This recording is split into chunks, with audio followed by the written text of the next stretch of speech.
New developments in a child exploitation case we've been following for you since it began.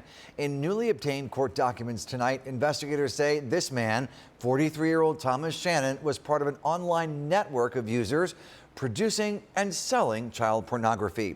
You may recall we told you about Shannon's arrest yesterday. The former West Michigan orthodontist now facing several federal charges. This after he already faced similar state charges in 2023. Our Autumn Pitcher joining us live in studio with more. Autumn. Yes, Sandy, Shannon is already accused of communicating with minors for sexually explicit photos and videos. But investigators with Homeland Security are now saying he was part of a network producing and selling them. And again, this is a former West Michigan orthodontist who had offices in Plainwell and Grandville, which are now closed. He's been out on bond since 2023 for the state charges, but Kent County prosecutor Chris Becker says that case will likely not go to trial now, as it will be taken over by federal authorities, much like this case.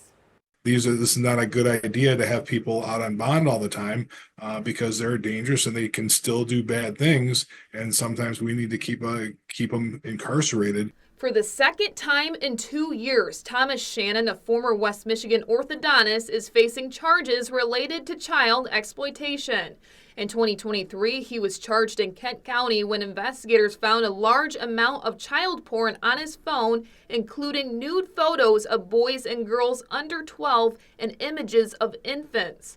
Now investigators are discovering more victims. Earlier this month, a therapist in North Carolina reporting a 16-year-old girl had been sexually exploited on Snapchat by Shannon. It happened in 2021, and court records show the 43-year-old who went by the username TSPOS was communicating with the minor about her jewelry business, saying, quote, "I'd also buy other stuff that is super easy, and I would send you some cash right now."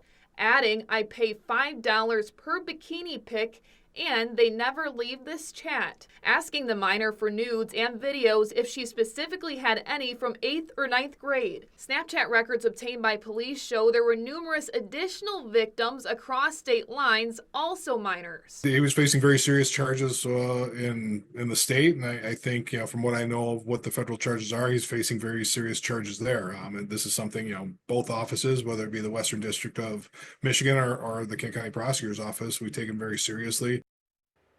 Federal prosecutors allege that Shannon hired a private forensic examiner to prove that he did not have child pornography, but that backfired as the forensic examiner found a very large amount on his phone.